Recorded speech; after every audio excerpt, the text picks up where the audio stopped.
Benar ya Tuhan, Engkau yang berdaulat penuh atas hidup kami. Tidak ada yang perlu kami takutkan Tuhan.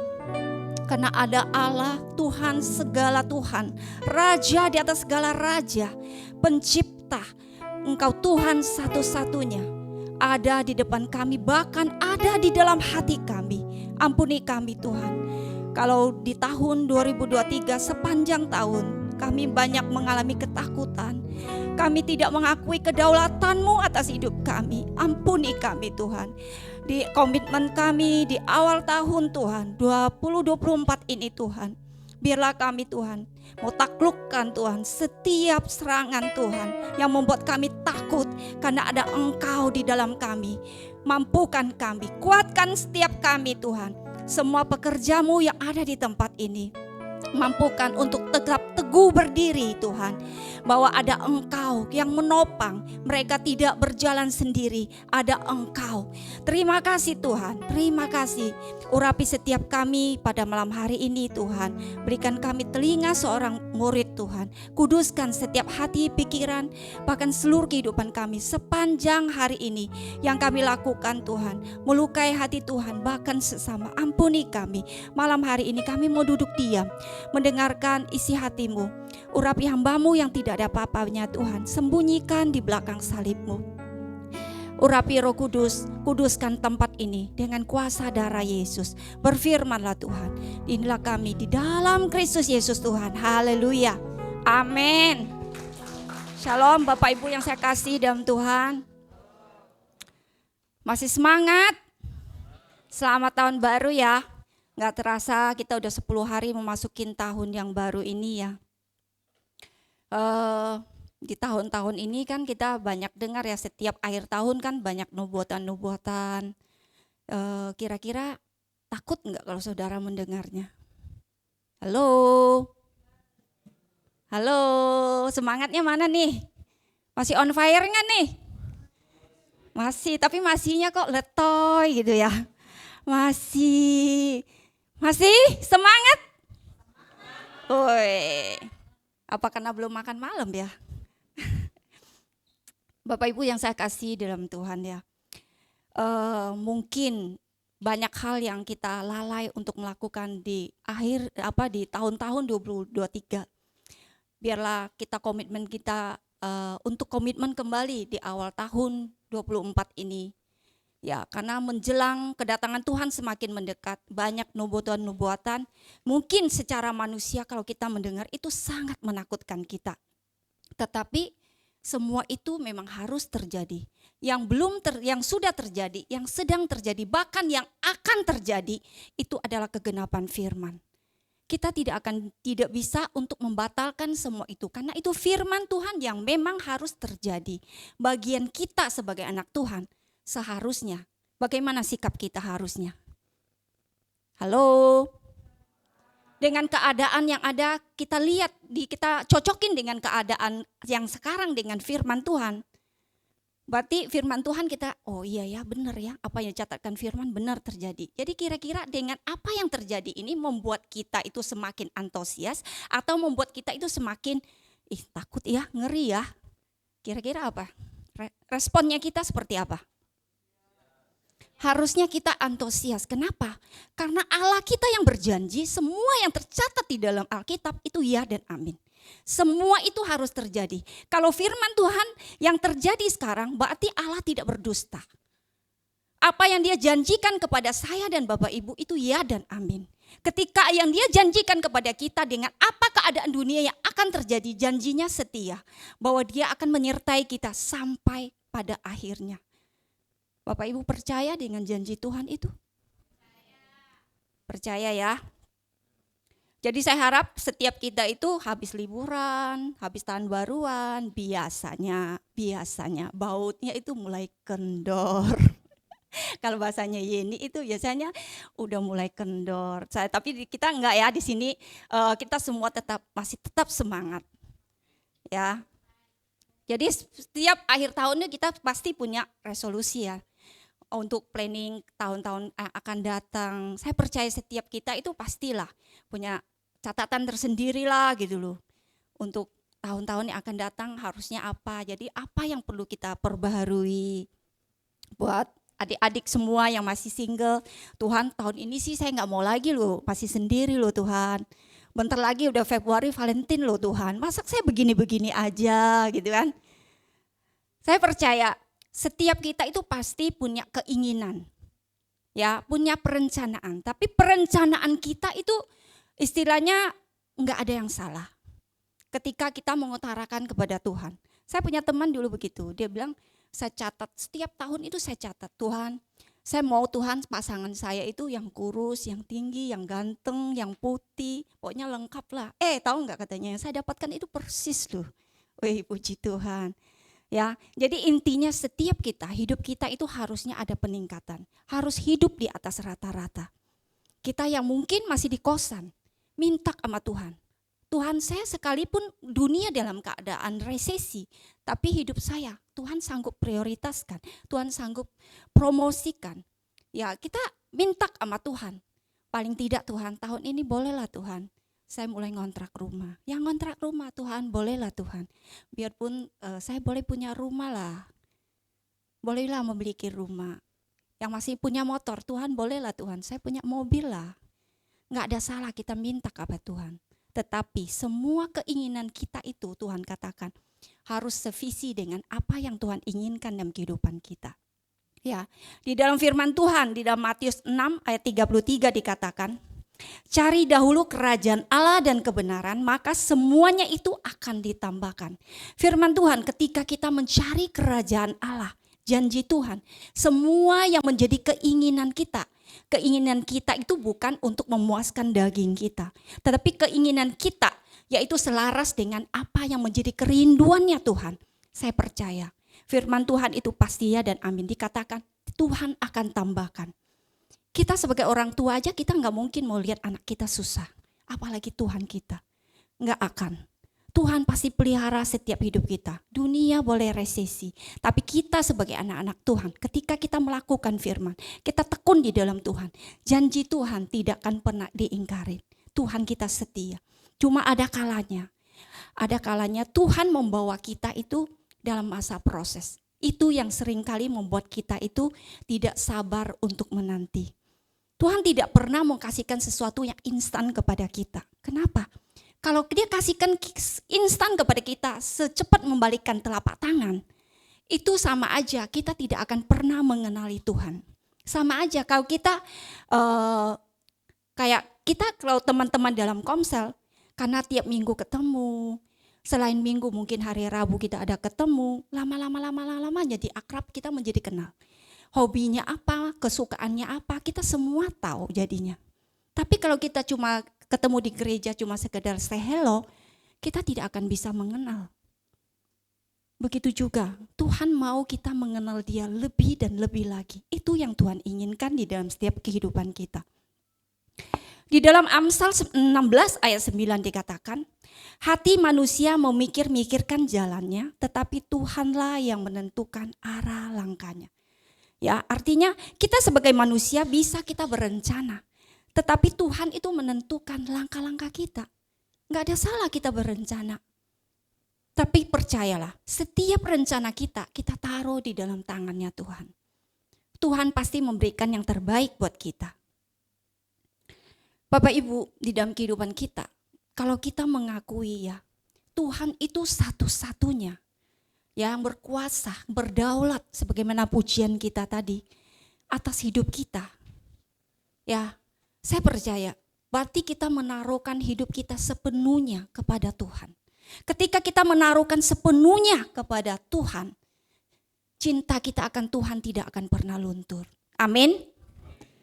Tapi seringkali kan kita lihat ya, cinta mula-mula kita itu seringkali ditelan waktu. Betul? Yang habis SPK, semangat sekali. Tapi lama-lama kayak Pak Babe bilang kayak Coca-Cola, habis itu hilang. Kenapa? Karena ketika cinta kita akan Tuhan, dengan datangnya masalah, dengan datangnya persoalan, membuat kita itu mundur. Karena hati kita belum sepenuhnya mengakui kedaulatan Tuhan atas hidup kita. Kalau kita bisa mempertahankan cinta sejati kita ya kepada Tuhan, itu semua itu butuh waktu. Butuh waktu, butuh ujian. Setiap kita, saya percaya pasti dituntut untuk hidup berkomitmen. Ya, kayak ketika kita selesai SPK juga demikian. Kita suruh baca Champion Komitmen. Supaya kenapa? Biar kita sevisi di dalam pelayanan. Jadi enggak istilahnya semau-mau gua, tapi kita sama-sama bisa sevisi, satukan visi di dalam pelayanan. Begitu juga di dalam pernikahan. Ketika dalam pernikahan janji nikahnya apa? Dalam keadaan suka dan duka, dalam keadaan susah dan senang. Jadi bukan keadaan suka dan senang. Jadi lupa akan dukanya, lupa akan susahnya. Halo? Ada yang begitu enggak di sini ya? Enggak ada ya? Enggak ada ya, setia. Iya, setia semua ya. Jadi kita di sini setia semua. Jadi semua itu, setiap komitmen kita itu akan terlihat dengan berjalannya waktu. Saya ingat kalau waktu masa-masa pacaran kita gimana? Ya, kadang makanya suka dibilang begini, sekarang mah udah beda, berubah. Dulu mah enggak begitu. Kenapa? Lupa dengan komitmennya. Kalau dulu saya ingat kalau mantan pacar saya dulu itu dia gini, tiap siang itu dia selalu telepon. Halo, udah makan belum? Makan apa? Lagi di mana? Itu aja, nggak panjang lebar. Pokoknya itu aja pertanyaannya. Jadi udah luar kepala. Tiap kali telepon saya udah tahu apa yang dia mau tanya. Tapi puji Tuhan sampai hari ini ya saya mau katakan dia masih tetap bisa komitmen. Dia tanya, jadi tersanjung dia. Iya saya jujur katakan dia sampai hari ini pun sekalipun dia tetap cari tahu. Udah makan belum?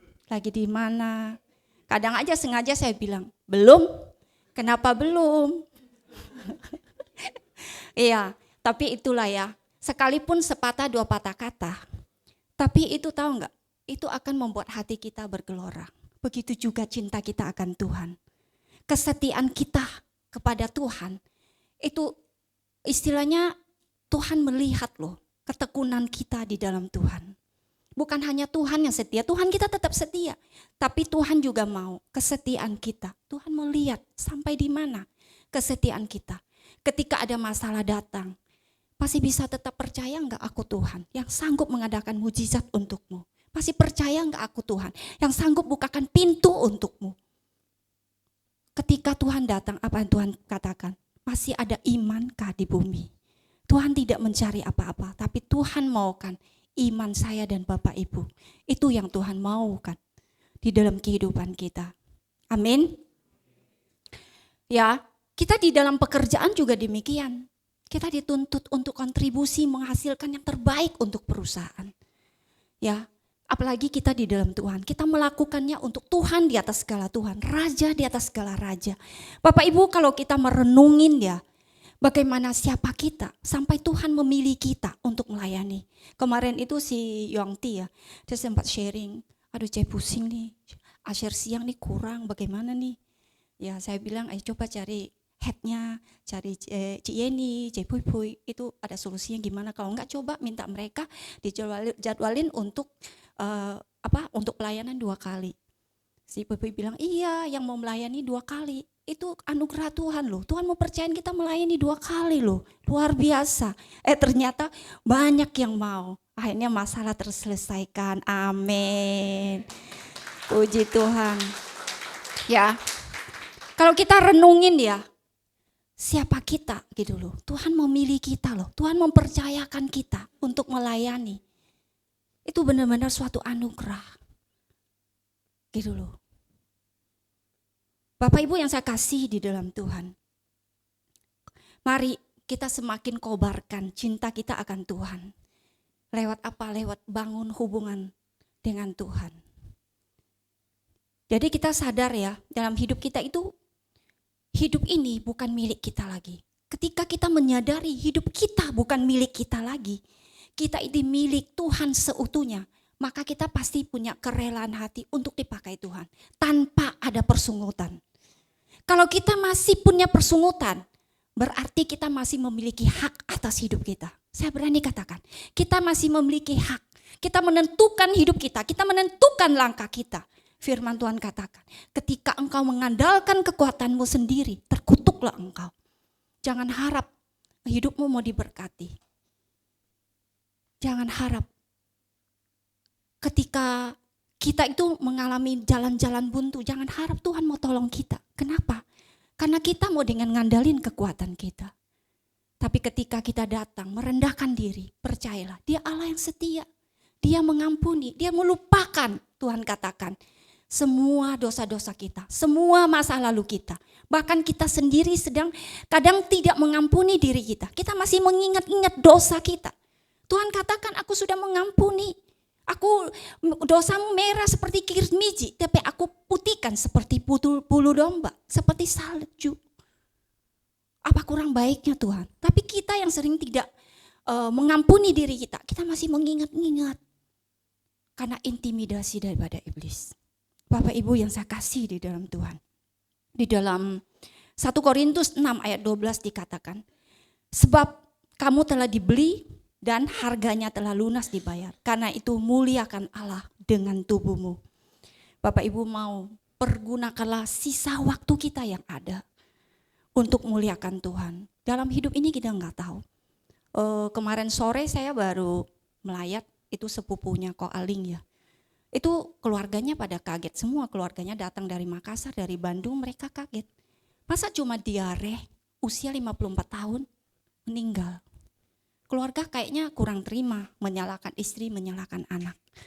Menyalahkan istrinya, menyalahkan anak-anaknya. Jadi merasa tidak diurus gitu loh, kenapa bisa sampai meninggal padahal cuma diare gitu loh. Saya katakan ya mungkin sudah waktunya. Kita menyalahkan pun gak ada artinya lagi. Hidup ini sangat singkat Bapak Ibu. Pergunakanlah waktu yang ada. Selagi Tuhan mempercayakan kita melayani, itu anugerah. Anugerah. Lakukan dengan segenap hati kita. Lakukan yang terbaik untuk Tuhan. Tuhan kita tidak pernah berhutang. Kita melihat ya bagaimana kisah dari Ratu Persia ya, yang bernama Esther. Saya percaya kisah ini semua kita itu udah luar kepala. Ya, bagaimana dia memiliki keberanian mempertaruhkan nyawanya. Jadi demi bangsanya. Jadi bagaimana kisahnya itu dia mau dimusnahkan oleh Haman ya. Kita mau lihat bagaimana, saya mau ceritakan sedikit ya kisah dari Esther ini. Esther ini adalah anak angkat dari Mordekai. Mordekai ini adalah pamannya sendiri. Jadi Mordekai ini adalah pegawai di istana Raja Persia. Mereka ini termasuk dari kaum Israel. Jadi si Esther, si Mordekai mereka itu adalah bangsa Israel. Mereka itu dibuang oleh Raja Babel, dibuang oleh Raja Nebukadnezar, yaitu rajanya Babel. Jadi setelah Babel dikalahkan Persia, akhirnya bangsa Israel ini berada di bawah kekuasaan Raja Persia.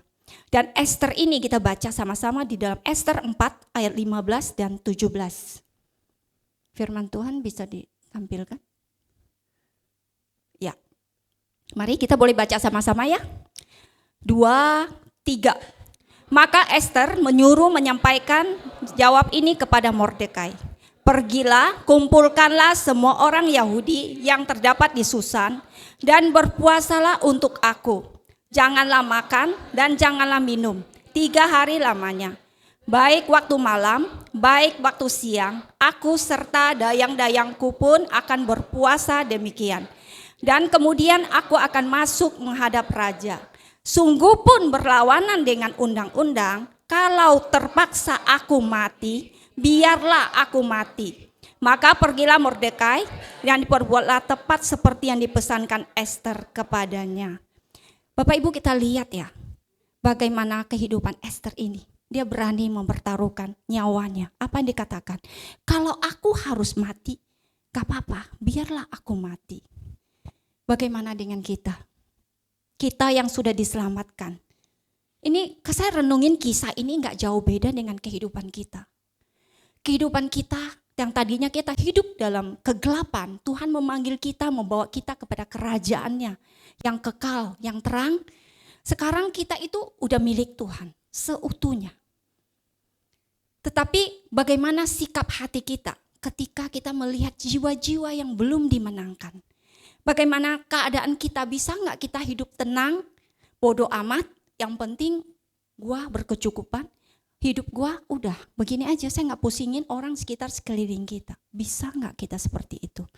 Tapi yang Tuhan inginkan adalah kita ada di tempat ini. Tuhan bisa memanggil kita bersatu di tempat ini. Berarti Tuhan mau kita membangun tubuh Kristus di tempat ini untuk bagaimana kita memenangkan jiwa-jiwa. Tuhan mau setiap kita ya menjadi partnernya Allah, menyelamatkan jiwa-jiwa yang terhilang. Bapak Ibu yang saya kasih dalam Tuhan, mari kita mulai bergerak. Mari kita mulai antusias untuk melihat yang ada di sekeliling kita. Jiwa-jiwa yang belum diselamatkan. Apakah hari-hari ini kita masih mendoakan orang tua kita, keluarga kita? Kalau keluarga kita sendiri aja kita abaikan, bagaimana mungkin kita bisa mengasihi jiwa-jiwa yang di luar sana? Itu sesuatu yang mustahil bagi saya. Kenapa? Karena orang tua kita dari kecil yang membesarkan kita, yang mengandung kita abaikan. Kita tidak mengingat keselamatan mereka. Kita tidak pernah bayar harga bagaimana untuk menangkan jiwa mereka. Bagaimana jiwa-jiwa yang di luar bilang kita punya hati untuk mengasihi mereka. Kayaknya sesuatu yang tidak mungkin. Saya ingat ya dulu waktu orang tua saya belum bertobat. Saya lihat, saya ketika mengenal Tuhan, saya mengerti kebenaran. Di situ saya bergumul bagaimana keselamatan orang tua saya. Dan papa saya ini cukup unik. Apa yang dia katakan? Lu orang aja ke gereja naik surga gak apa-apa. Saya neraka gak apa-apa. Ketika dia ngomong seperti itu, saya gak bisa ngomong apapun. Saya hanya bilang, Tuhan ampuni papa saya. Dia gak tahu apa yang dia ngomongkan. Saya hanya minta belas kasihan. Saya bilang, Tuhan, ketika Tuhan mau panggil dia pulang, saya mau dia dalam keadaan bertobat dan percaya Tuhan. Jika tidak, saya tidak akan pernah izinkan Tuhan mengambil dia. Itu yang saya berdebatkan dengan Tuhan. Itu yang saya minta dari Tuhan. Dulu itu orang keluarga saya itu cukup melihat mukjizat Tuhan. Bagaimana ponakan saya itu udah meninggal. Waktu didoakan itu hidup. Tapi mereka masih keraskan hati untuk tidak percaya. Masalah percaya ini bicara hati. Saya nggak bisa paksakan orang tua saya. Tapi kebenaran tetap saya sampaikan. Ada kesempatan saya tetap masuk. Ketika orang tua saya sakit, saya ajak ibu gembala saya ajak doain. Ketika didoain, kamu lihat Tuhan itu cukup bekerja. Luar biasa. Setelah didoain malamnya itu, orang tua saya itu bisa mimpi. Bagaimana orang pakai jubah putih, keliling-keliling dia. Muter-muter, dia lari-lari, jadi dikejar-kejar sampai dia ngumpet di bawah meja. Besoknya dia bilang, aduh saya gak mau didoain lagi. Takut saya, itu yang pakai jubah putih kejar-kejar saya katanya. Sampai saya ngumpet-ngumpet di bawah meja, saya takut katanya. Saya bilang itu Tuhan. Tapi dia masih tetap keraskan hati. Dengan berjalannya waktu, akhirnya mama saya sendiri mengalami batu ginjal. Ketika dia mengalami batu ginjal, dia gak berdaya. Dan dokter katakan itu harus dioperasi. Waktu itu ke Malaysia, jadi dokter suruh pulang karena dia ada darah tinggi dan kencing manis. Dokter suruh pulang dan 1 bulan kemudian suruh balik untuk operasi karena untuk netralkan dulu diabetes dan darah tingginya baru bisa operasi. 1 bulan kemudian dia balik ke sono. Sebelum dia balik ke sono, selama 1 bulan itu, saya tiap hari telepon. Saya minta mama, saya bilang tumpang tangan di bagian ginjal. Percaya, bilur Yesus menyembuhkan. Tiap hari saya ajarin dia ngomong. Dalam nama Yesus, batu ginjal hilang, saya sembuh, bilur Yesus sembuhkan saya. Saya ajarin dia ngomong begitu terus selama 1 bulan. Jadi sebelum dia waktu untuk berangkat, saya dikasih mimpi. Ketika saya ngobrol-ngobrol sama mama saya dengar bunyi ting jatuh. Ketika saya ambil sebutir beras berkilau-kilau. Saya bilang, Mama, ini batu ginjalnya Mama, sudah keluar. Besoknya saya kasih tahu, Ma, percaya batu ginjal Mama sudah nggak ada, sudah diambil sama Tuhan. Ketika waktu Mama saya berangkat ke Malaysia untuk dioperasi, malam itu Tuhan datangin lagi ke papa saya. Papa datangin ke papa saya, Tuhan itu dia kasih lihat organ tubuh manusia. Apa yang dia katakan? Batu ginjal istri kamu itu ada di sini, tetapi sudah nggak ada lagi, sudah saya ambil. Begitu dahsyat Allah kita. Setiap membuat saya tidak pernah terlupakan. Saya kagum akan dia. Malam itu papa saya mimpi, besok harinya mama saya dalam keadaan puasa di USG dulu untuk melihat hasilnya baru dioperasi. Sampai 4 kali dokter nyatakan nggak ada. Dokter sampai bingung-bingung kemana? Batu ginjalnya kemana? Jalan-jalan kemana? Kamu ada minum obat apa? Mama saya bilang saya nggak minum obat apa-apa. Dokter bilang nggak ada obatnya, batu ginjalnya gede. Dia bilang saya cuma bilang Tuhan Yesus sembuhkan saya, bilur Yesus sembuhkan saya. Saya cuma ngomong-ngomong gitu. Iya, Tuhan sayang kamu katanya. Ini mujizat. Habis itu akhirnya mama saya pulang. Ketika mama saya pulang, papa saya cerita. Yang mana malam itu Tuhan datang dan Tuhan jumpai. Dengan berjalannya waktu, akhirnya mama saya dengan sendirinya, dia meninggalkan penyembahannya dan dia ikut Tuhan Yesus. Saya bersyukur sekali bagaimana karya keselamatan yang Allah kerjakan di dalam keluarga kami. Saya boleh melihat bagaimana kasih-Nya tak berkesudahan. Saya melihat kenapa saya katakan Allah itu tidak pernah berhutang. Karena waktu Ibu Gembala saya merintis di kampung saya itu, belum ada gereja, belum ada satupun yang percaya Tuhan. Dia hanya hidup dengan kemurahan Tuhan. Dan orang tua saya dipakai Tuhan untuk memberkati kehidupan hamba Tuhan ini. Jadi dia dikasih beras, dikasih lauk. Jadi akhirnya hubungan kami menjadi dekat. Saya percaya karena orang tua saya bermurah hati. Ya, disitulah Tuhan kerjakan keselamatan itu. Sekalipun dia keraskan hati, tapi Tuhan kejar terus. Saya melihat karya Tuhan. Hari itu papa saya bertobat, hari itu juga Tuhan bawa pulang. Begitu dahsyat Allah kita. Dia membuat saya sangat terkagum-kagum. Dia membuat saya sekalipun apapun masalah yang datang kepada saya pun, saya menyadari Tuhan itu dahsyat. Saya tidak pernah terlupakan bagaimana kasih-Nya kepada keluarga saya. Sekalipun keluarga saya masih ada yang belum di dalam Tuhan. Tapi saya percaya janji Tuhan. Satu orang bertobat, seisi rumah akan diselamatkan. Bapak Ibu pegang janji Tuhan. Mulai hari ini mari belajar mendoakan untuk keluarga kita. Waktu sudah tidak panjang. Jangan kita menyia-nyiakan kesempatan yang ada. Selagi masih ada waktu, belajar, ambil waktu. Doakan keselamatan mereka. Kita perlu bayar harga.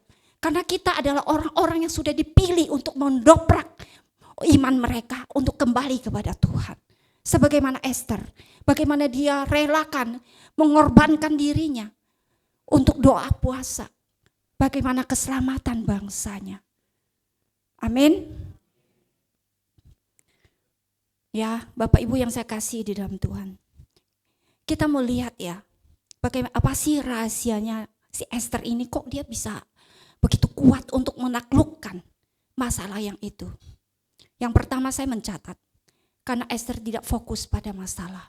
Setiap kita, saya percaya hari ini, semua kita punya masalah. Mungkin sakit penyakit kita, ya mungkin ekonomi kita. Banyak hal, mungkin pekerjaan kita, mungkin hubungan suami istri kita, banyak hal, setiap kita pasti punya masalah. Cuma masalah kita aja yang berbeda-beda bentuknya. Ya, jadi setiap kita sekalipun gak ada jalan, Tuhan pasti sanggup bukakan jalan. Bapak Ibu pernah ngalamin, saya sering ngalamin begini, ketika kita datang satu tempat, kalau dari sini kita lihat nih, kayaknya tembus, cuma mentok, gak ada jalan. Nggak taunya kita sampai mentok itu ada belokan ke kiri. Begitu belok ke kiri, oh situ ternyata luas tempatnya. Demikian juga, sekalipun kamu lihat dari sini tidak ada jalan. Kenapa? Kita lihat dari kejauhan.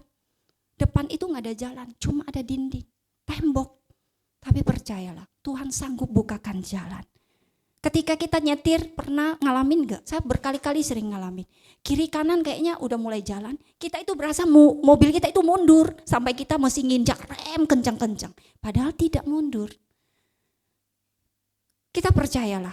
Masalah yang ada itu seringkali menggentarkan kita. Membuat kita takut.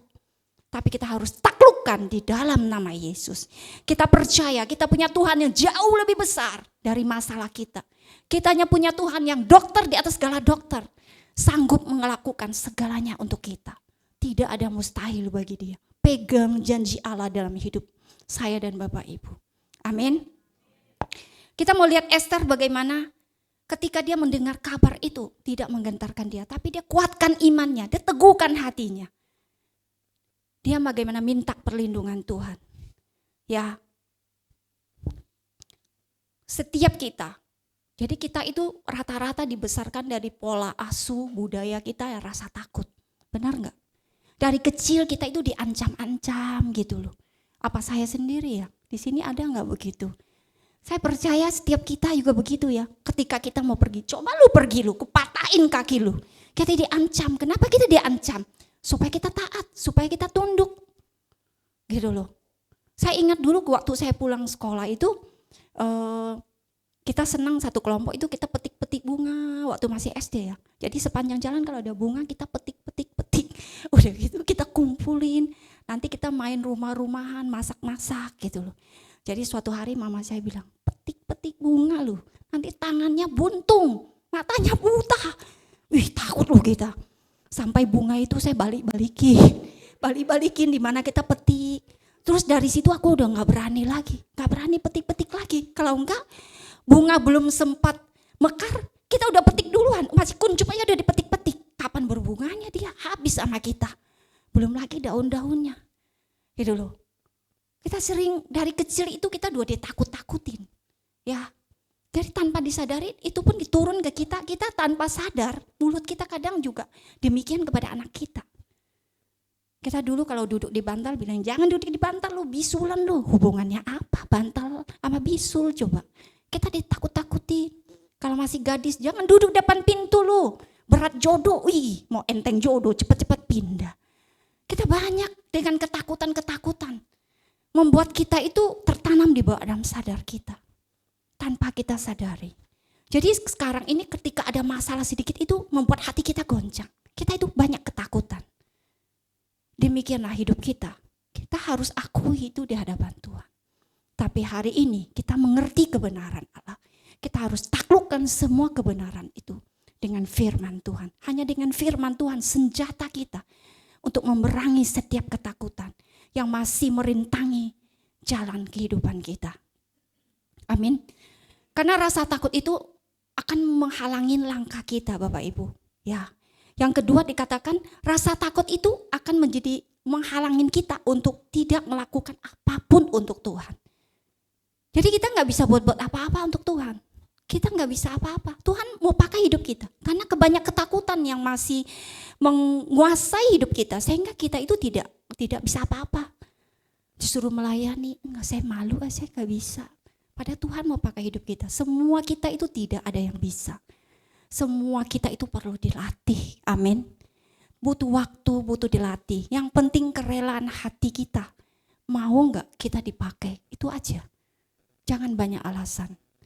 Kerelaan hati untuk dipakai oleh Tuhan. Tapi kita melihat ya, Esther tidak terkena pengaruh dengan keadaan. Tapi dia berani menaklukkan semua itu. Karena Esther ini ada penyerahan total kepada Tuhan. Yang kedua, rahasia Esther bisa menaklukkan tantangan yang besar. Esther tahu dia tidak berjalan sendiri. Ada Allah Immanuel beserta dengannya. Amin. Begitu juga kehidupan kita. Kita tidak berjalan seorang diri. Ada Tuhan bersama kita. Saya katakan tadi, ada Tuhan bahkan di dalam hati kita. Ketika ada Tuhan di dalam kita, yang jauh lebih besar dari segalanya. Segalanya itu harus takluk kepada nama Dia. Siapa kita coba? Apa yang perlu kita takutkan? Bapak Ibu. Di dalam Esther 5 ayat 2 dikatakan, ketika raja melihat Esther, sang ratu, berdiri di pelataran, berkenanlah raja kepadanya. Sehingga raja mengulurkan tongkat emas yang di tangannya ke arah Ester, lalu mendekatlah Ester dan menyentuh ujung tongkat itu. Di ayat 3 dikatakan, tanya raja kepadanya, apa maksudmu hai Ratu Ester? Apa keinginan hati dan apa keinginanmu? Sampai setengah kerajaan sekalipun akan diberikan kepadamu. Ini adalah tanda perkenanan Tuhan, Bapak Ibu. Kita lihat Ester belum sempat ngomong loh ketika Ester datang menghadap raja. Tapi apa yang raja katakan? Setengah dari kerajaan akan kuberikan kepadamu. Luar biasa enggak? Bapak Ibu, apapun masalahmu hari ini, kerinduanmu hari ini, Tuhan tahu sekalipun engkau tidak ucapkan. Firman Tuhan katakan, apa yang belum pernah timbul di dalam hati, belum dilihat oleh mata, belum didengar oleh telinga, sesungguhnya Tuhan sudah menyediakan bagi saya dan Bapak Ibu. Satu-satunya, relakan hatimu. Akui kedaulatan Tuhan. Biarlah hidup kita yang ada ini dipermuliakanlah Tuhan. Dipakailah untuk kemuliaan Tuhan. Tuhan kita tidak pernah permalukan. Ester tahu. Dia kenapa bisa berani? Dia tahu ini ada proyeknya Tuhan. Bangsanya adalah bangsa pilihan Tuhan. Nggak mungkin Tuhan biarkan. Tuhan bisa memberikan dia hikmat bagaimana waktu yang tepat. Sehingga dia bisa mengundang Haman untuk datang perjamuan makan. Dan bagaimana Tuhan bisa mengingatkan kepada raja, bikin raja nggak bisa tidur. Bikin raja bagaimana keadaan waktu orang mencoba membunuh dia. Sehingga dia bisa mengingat bagaimana jasanya Mordekai ini. Itu semua pekerjaan siapa? Pekerjaannya Tuhan. Ya. Kita mau lihat bagaimana Tuhan bisa melakukan segalanya.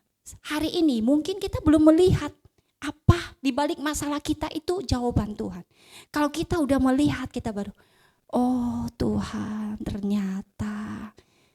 Pasti kita bisa kuat, seberat apapun kita pasti bisa jalani. Kenapa? Karena kita udah tahu jawabannya. Tapi ketika kita menanti jawabannya itulah butuh bagaimana hati untuk mempercayai Allah. Amin. Bapak Ibu, jika kita antusias membangun rumah Tuhan, percayalah perkenanan Tuhan atas hidup kita ya. Tuhan pasti apa yang dia janjikan ya dan amin. Janji Tuhan jadikan kita kepala bukan ekor, naik dan tidak turun. Kita senang banget dengan janji-janji Tuhan seperti ini. Tuhan katakan dia akan ratakan jalan-jalan kita. Tapi satu hal, mau enggak hidup kita untuk dipakai oleh Tuhan? Apa yang Tuhan katakan? Hidupmu itu akan seperti pohon yang ditanam di tepi aliran air. Yang berbuah pada musimnya, iya indah. Karena apa yang kamu pegang kerjakan berhasil. Berhasilnya itu membuat kita wah senang. Tapi ketika ditanam itu, senang enggak? Bagaimana penderitaan ketika ditanam, bagaimana akar itu supaya bisa merambat. Itu butuh waktu. Itu butuh kekuatan. Itu butuh bagaimana penderitaan. Semua kita pasti harus menderita dulu, baru bisa mengalami berkat. Tuhan tidak seenaknya kasih kita berkat, kita lupa diri. Kalau bahasa kayak kita itu, mokam yuk kita, kalau bahasa papa saya. Jadi kita itu pasti mengalami yang sulit dulu, baru kita akan melihat. Makanya dikatakan ketika ada masalah, percayalah itu udah dekat dengan mujizat. Kita udah melihat mujizat. Amin. Jadi percaya Bapak Ibu yang saya kasih dalam Tuhan. Ketika ada masalahmu kamu katakan, ini mujizat Tuhan akan datang kepadaku. Sudah mendekati. Amin. Amin. Masih tetap semangat ya. Jadi percayalah. Jangan sampai rumah kita menjadi reruntuhan, kata kitab Hagai. Mari kita semua semangat untuk membangun rumah Tuhan. Ya, Tuhan butuh kesatuan hati kita. Tuhan butuh kerendahan hati kita. Bagaimana kita mengandalkan Tuhan untuk membangun rumah Tuhan. Percayalah, bagaimana jiwa sudah menguning. Tuhan butuh kita untuk membangun rumah Tuhan. Ya, jangan biarkan kita lemah, jangan biarkan kita goyah. Mari kita bergandengan Tuhan. Lihat sekeliling kita. Mereka kasihan, berlomba-lomba lagi antri untuk menuju ke neraka. Kalau bukan kita, siapa lagi? Mari kita tidak egois, kita tidak memikirkan keadaan kita. Mari kita lebih lagi memikirkan jiwa-jiwa yang Tuhan sudah percayakan untuk kita gembalakan. Bahkan jiwa-jiwa yang belum mengenal Tuhan, ceritakanlah, bawalah dia datang kepada Tuhan. Kiranya Tuhan boleh memberkati kita semua. Mari kita tundukkan kepada kepala, kita berdoa. Bapa, terima kasih hamba-Mu sudah selesai berbicara. Kiranya firman hari ini Kau materaikan bagi setiap kami. Bangkitkan setiap semangat kami Tuhan. Biar Kamu boleh antusias dalam melayani Engkau. Menangkan jiwa-jiwa. Satukan iman kami, satukan visi kami. Bagaimana kami bersatu untuk menjangkau jiwa-jiwa sesuai yang Engkau inginkan. Seperti hati-Mu Tuhan. Taruh hati-Mu di dalam hati kami Tuhan. Taruh pikiran-Mu dalam pikiran kami Tuhan. Taruh tangan-Mu dalam tangan kami. Taruh kaki-Mu di pada kaki kami. Berikan kami kerelaan untuk menjangkau jiwa-jiwa Tuhan. Kami hidup di awal tahun ini. Kami mau komitmen. Kami mau lebih lagi serius dengan Tuhan. Mempersingkat waktu yang ada Tuhan. Kami berlomba-lomba menjangkau jiwa-jiwa untuk kemuliaan bagi nama-Mu. Pujian, hormat, kemuliaan hanya bagi-Mu dalam Kristus Yesus Tuhan. Haleluya. Amin.